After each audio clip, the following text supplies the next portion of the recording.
Yo, I don't even have to intro this video. Are we kidding me right now?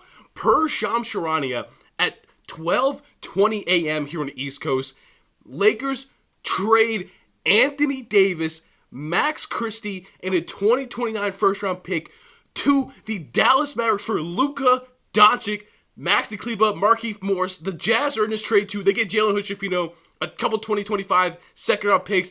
I don't give a shit. Bro, Luka Doncic is a Laker. Anthony Davis is a Maverick. What is happening? It took everybody 20 minutes to figure out if this was real or not. Sean just put it out, just cold threw it out there a half hour ago as I'm recording this, and everybody's like, no way. He got hacked. It got hacked. ESPN posted it. Per Shams Charania. Nobody believed it. Chris Haynes doubles down, says this is real. Everybody's coming out and saying this is real.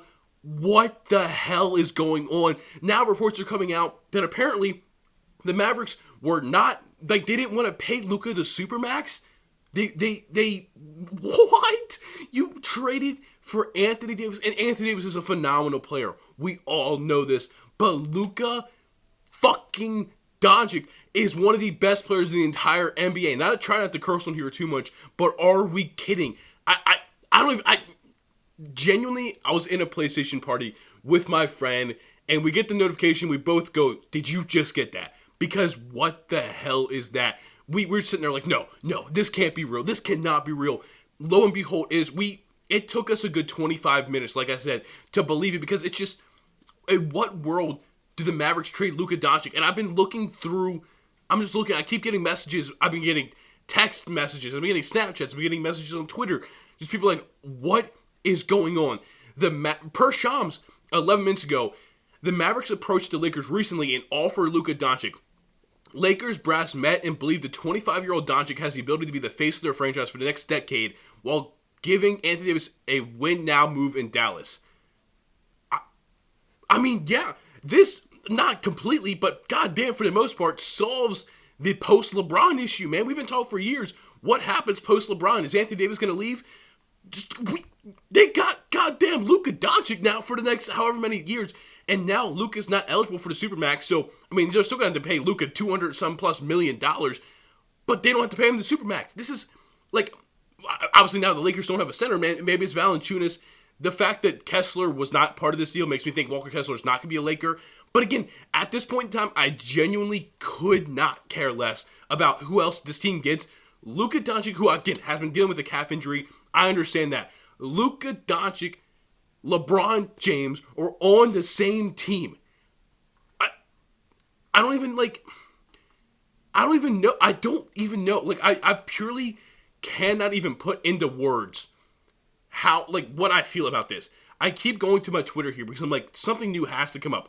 I mean, it's just, this video is going to be a lot of me just kind of, stuttering. And yeah, there are major financial implications for Luka Doncic with this trade. He was in line to receive a 5-year, $345 million contract this summer. He's no longer eligible for that. That's per Bobby Marks.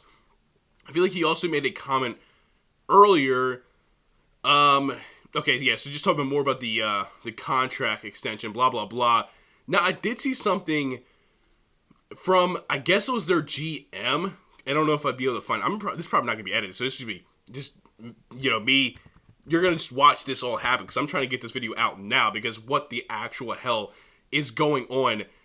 And he made a comment about, I don't see where it was, but he made some comment earlier. Tim McMahon, I think is his name, that apparently they want a defensive-minded team, and obviously Anthony Davis is a much better defender than Luka is, but Luka's just a phenomenal offensive player. And, okay, here it is.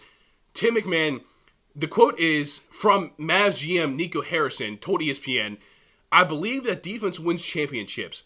I believe that getting an all-defensive center and an all-NBA player with a defensive mindset gives us a better chance. We're built to," give me 1 second here, "we're built to win now and in the future." Anthony Davis is, 31-ish now? 32 years old now? Luka's 25. 25. I get it, man. I guess if you're trying to build this team on defense, I get what you're saying there. But trading a 25-year-old, but probably future MVP, superstar in this league for a end of his in his prime, towards the end of his prime, Anthony Davis just does not. Like I said, I don't have many words. I'm in a complete fluster right now, and more stuff just keeps popping up. I keep getting more mentions and stuff like that. It's like, listen, for the Lakers, again, they get Luka Doncic. They just get they get the better player at this point in time. Again, we'll see how LeBron and Luka can kind of play together, because they play a very similar game. So yeah, there's only one ball to be had, and both those guys love to demand the ball, But they'll figure out. LeBron figured out how to play with Anthony Davis. He figured out how to play with Kyrie Irving. He figured out how to play with Dwayne Wade and Chris Paul. Like, he'll figure it out. And I'm sure Luka will as well. He learned how to play with Kyrie Irving. On the other side, man, as a Mavs fan, I would be pissed off, man. I would be so upset. You get Anthony Davis. Anthony Davis is a phenomenal player. I don't want to talk down Anthony Davis at all, because I've been a huge fan of him his entire career, and even as, like, on the Lakers these past couple years, he's been phenomenal. Arguably our best player multiple times. But, like, it just doesn't make sense. It doesn't make sense to me. And maybe some Mavs fans will love to trade, and, like, more power to you. But I would feel so, like, just, I don't even know the word. I would be so upset as a Mavericks fan right now that you traded your potential, or not even potential, you traded your franchise guy for a guy that is going to be there for maybe a couple of years if you get with an extension. Like, it just feels like you try to buy into the win now, but it's like, now what is our future? I guess Anthony Davis can play the 4 now. He's been talking about wanting to play the 4 for years now, and the Lakers have not really found a center since the 2020 bubble run. Now you got, obviously, Daniel Gafford and Derek Lively down there at the 5 spots. So, like, that's cool, but, like, does that mean you're running, like, Kyrie, Clay, PJ Washington, Anthony Davis, Derek Lively / Daniel Gafford, because Lively is hurt right now? That's a cool lineup, right? That's a cool, good lineup. But I don't think that team goes to the NBA Finals like they did last year. I think the Mavs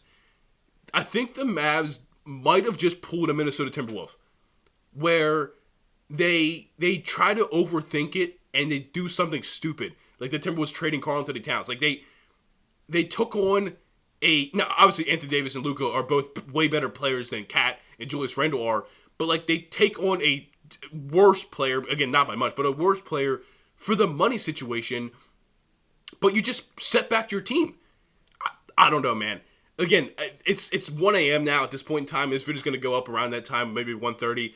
Hopefully in the morning, we'll get more information come out about this, as, again, it's just flooding out now. But listen, I'm in a complete blur right now. Lakers fans, we up. Mavs fans, I genuinely feel bad for you guys. I'll see you guys later. Peace.